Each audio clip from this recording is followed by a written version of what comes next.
자, 그 다음에는 6장에 있는 데이터 축소에 대해서 파이썬으로 실습하는 그 실습에 대한 내용을 좀 소개를 하겠습니다. 데이터 통합을 하게 되면 여러 군데서 모인 데이터들을 쭉 통합을 하게 되면 이게 데이터 양이 이제 많아지는 게 되는 거죠. 이 데이터 양이 많은 이 데이터의 양을 줄이는, 그래서 필요 없는 속성을 빼버리고 이걸 조금 더 슬림한 형태로 한다든가, 혹은 이 중에 이 데이터 개수를 필요한 일부만 뽑는다든가, 뭐 이런 형태를 통해 가지고 데이터의 양을 줄이는, 데이터를 축소하는 내용이 6장에 있었죠. 자, 여기 지금 나와 있는 내용은 데이터를 축소하는 방법과 관련해서 우리가 6장에서 배웠던 여러 가지 방법들이 지금 이제 쭉 소개가 되고 있습니다. 데이터 큐브의 집계를 구하는 것,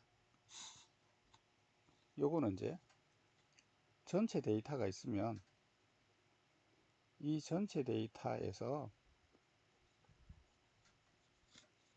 뭐 예를 들어서 사람의 뭐 급여가 있다, 혹은 사람의 나이가 있다, 그러면 여기에 데이터 중에서 평균 급여 혹은 합계, 이런 식으로 전체 데이터를 사용하는 것이 아니라 간단한 통계 값을 구해서 요것만 유지하는 거죠.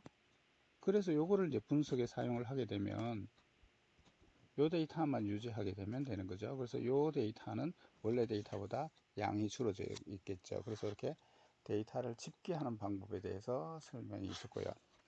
그 다음 여기 이제 속성의 부분 집합을 선택하는 요 부분은 이제 이 표의 속성 중에서 일부는 선택하고 일부는 필요 없는 건 이제 중요하지 않는 것은 사용하지 않고, 이렇게 하게 되면 요 일부 속성을 선택하게 되면 양이 줄겠죠. 요 속성의 일부분을 선택하는 그 방법 중에 그 앞에서 데이터 통합에서 상관계수에 대해서도 설명이 됐습니다만,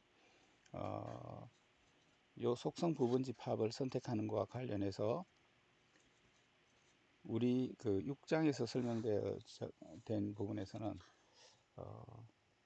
뭐 소모적 탐색이라 그래서 일일이 한번 그 관계들을 쭉 한번 따져보는 방법, 그 다음에 어떤 규칙에 따라서 경험적인 어떤 규칙을 사용하는 방법, 이렇게 있었는데 그 중에서 의사결정 추리라고 하는 것에 대해서 배웠죠.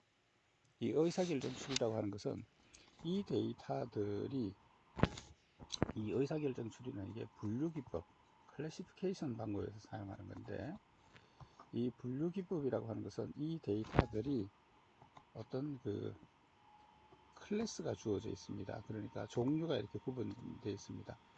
뭐 예를 든다면 뭐 여기에는 이제 우수 고객, 그 다음에 보통 고객, 그 다음에 여기는 불량 고객, 뭐 이런 식으로 이제 이 고객들의 어떤 정보들과 그 고객들의 이제 등급이 있을 경우에 이 등급이 부여된 이 우수, 보통, 불량, 이 등급을 부여하는데 이 나머지 이 속성의 값이 얼마나 중요하게 작용했는가라고 하는 이 분류, 이 등급 분류, 이 클래스, 이 분류들을 결정하는데 요인이 되었던 요인이 뭐냐라고 하는 것을 이 의사결정, 그걸 판단하는 의사결정을 를 하는 것을 중요하게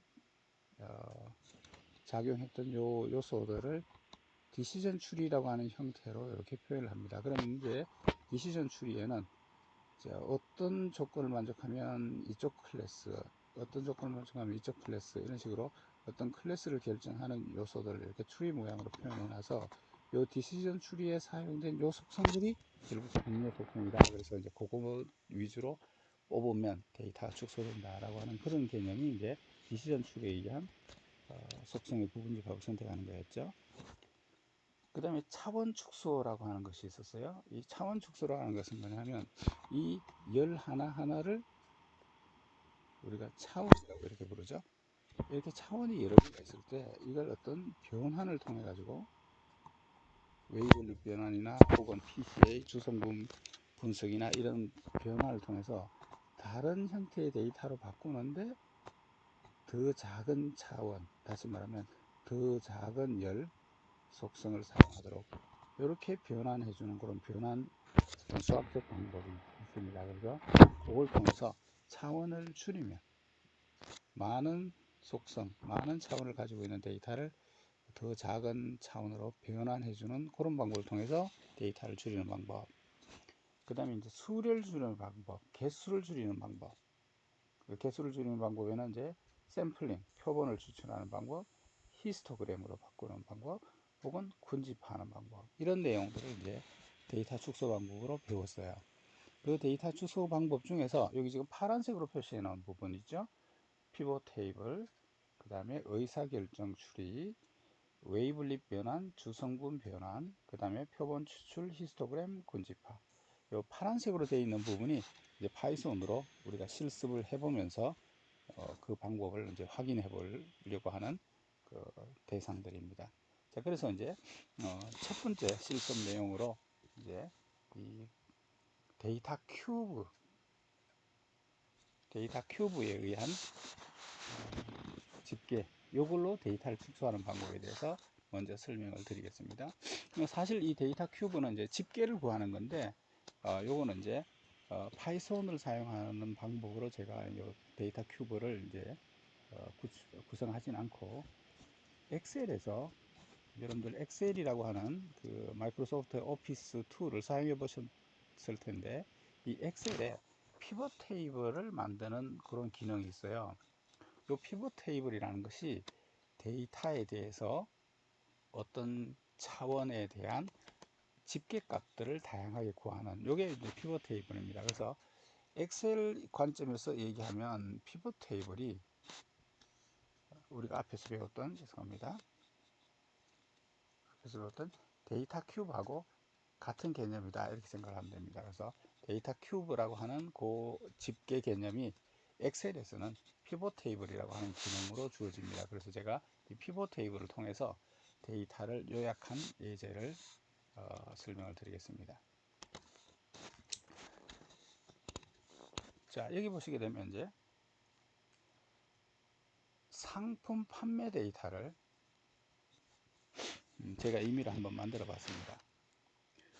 어떤 우리 회사의 각 지점에서 우리 회사의 여러 가지 물건들을 판매를 했는데 연도별로 판매한 내역이 쭉 기록이 되어 있습니다.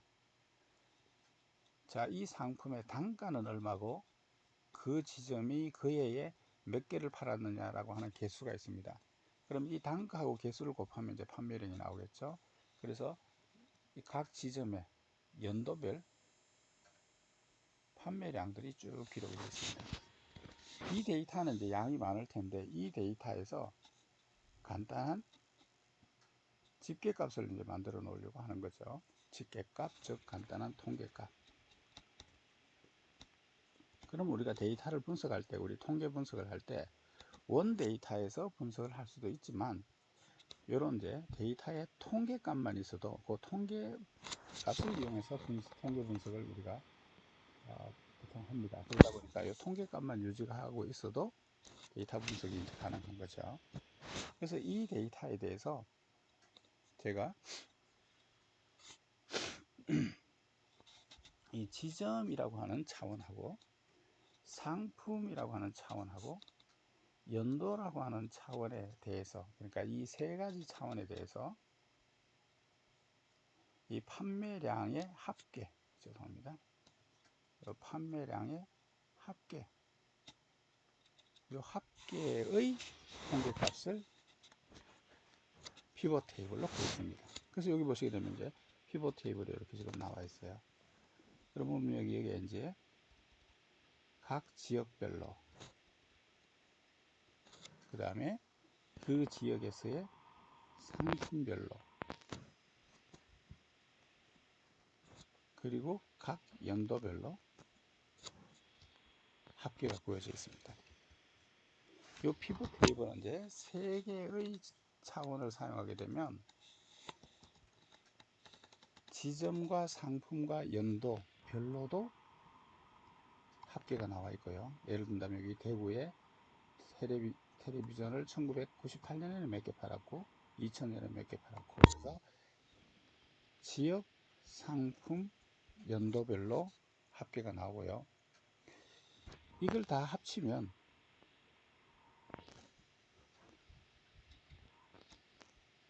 그 지역에 이 전체 상품들의 합계가 나옵니다. 그죠?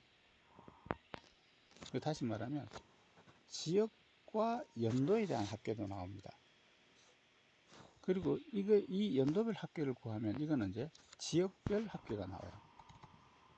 그래서 이 피벗 테이블에는 지점과 상품과 연도에 대해서 합계가 있고, 이 피벗 테이블 안에는 지점과 상품에 대해서 역시 합계가 있고요.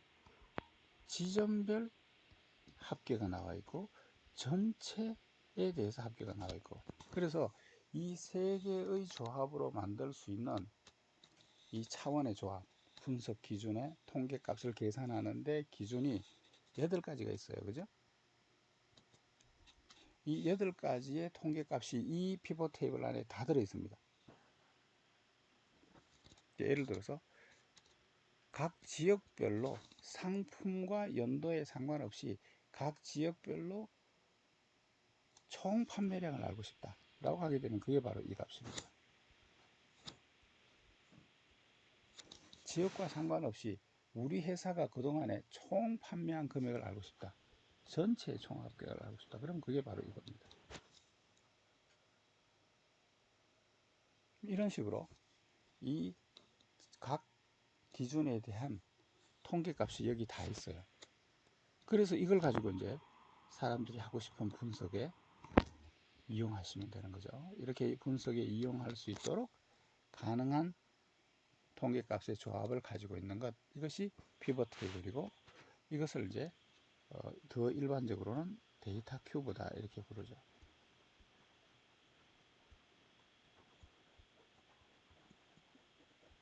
그래서 어쨌거나 여기 보시면 이 엑셀이 이 전체 데이터보다는 훨씬 양이 줄어든 더 적은 데이터로 축소가 되어 있죠.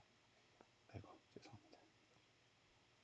자, 이 피벗 테이블을 어떻게 엑셀에서 만드느냐, 그 방법이 뒤에 이제 설명이 나와 있습니다.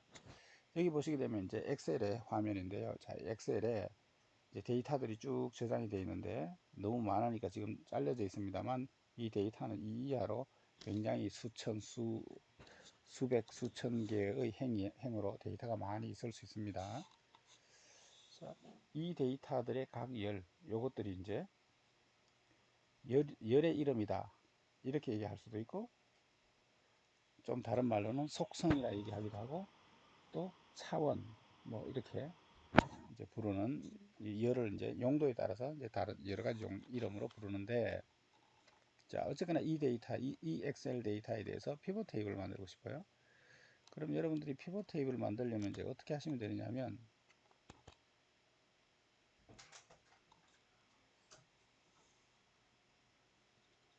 여기 지금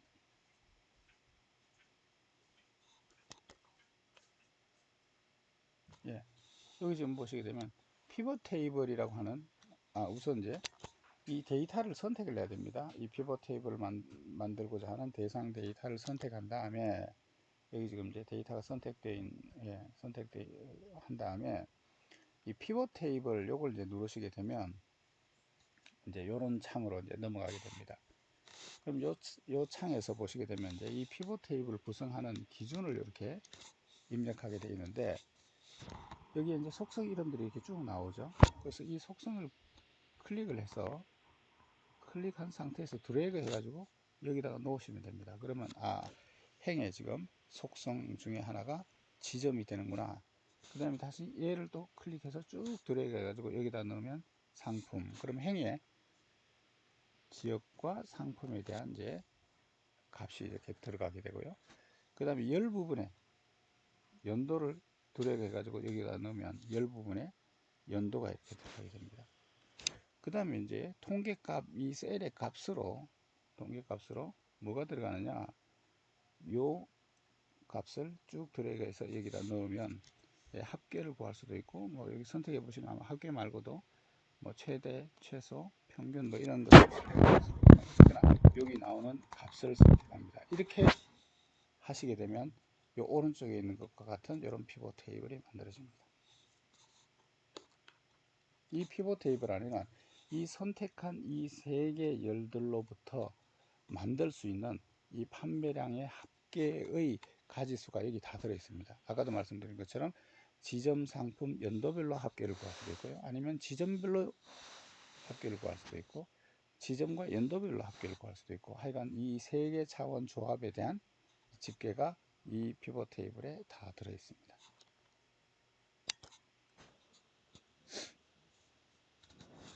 자, 그래서 지금 이제 제가 요게 이제 우리가 만든 피벗 테이블이죠.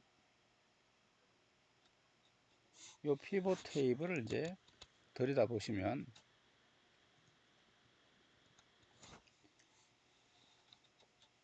지점과 상품과 연도별 요 세 개 차원에 대한 집계값, 그 부분이 지금 요 부분들에 대한 값이죠.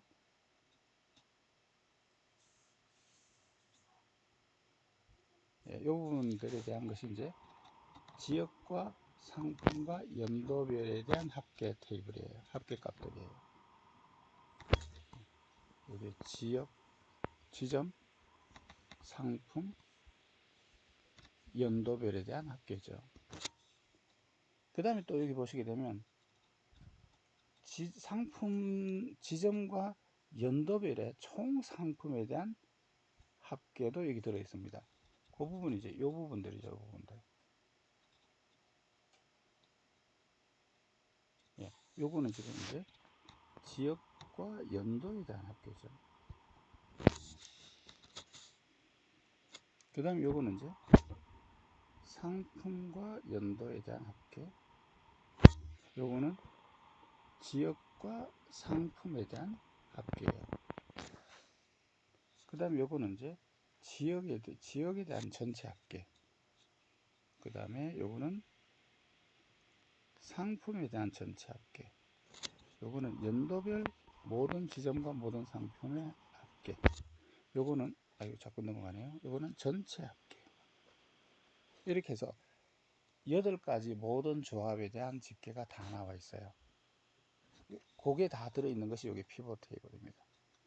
요거를 이제 요런 차원에 대한 데이터 값, 요런 차원에 대한 데이터 값, 모든 차원에 대한 데이터 값이 다 들어있다라고 해서 이것을 일반적인 개념으로 데이터 큐브다 이렇게 이제 부르고, 이 데이터 큐브를 이렇게 표 형태로 이렇게 유지하는 이런 형태의 데이터 큐브 방식을 관계 데이터베이스 테이블로 표현했다라고 해서 롤랩 방식이다 이렇게 불렀고요. 이 집계 값을 이런 식으로,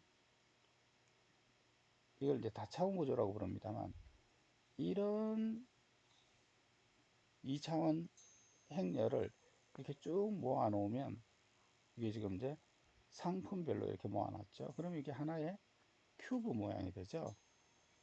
이거를 이제 다차원 구조로 구성해 놓은 큐브다. 그래서 몰랩 형태의 큐브 이렇게 이제 불렀던 겁니다. 자, 그래서 어쨌거나 이 데이터 큐브라고 하는 것은 모든 종류의 집계값 차원에 대해서 모든 종류의 집계값을 다 가지고 있는 것. 그럼 어쨌거나 전체 데이터를 이제 요약해 놓은 거죠. 그걸 이렇게 테이블 모양으로, 관계 데이터베이스의 테이블 모양의 모임으로 볼 것이냐, 롤랩. 이렇게 다차원 행렬의 모임으로 볼 것이냐, 그럼 이제 몰랩. 이것을 엑셀에서는 뭐라고 부른다? 피벗 테이블 이렇게 부르는 겁니다.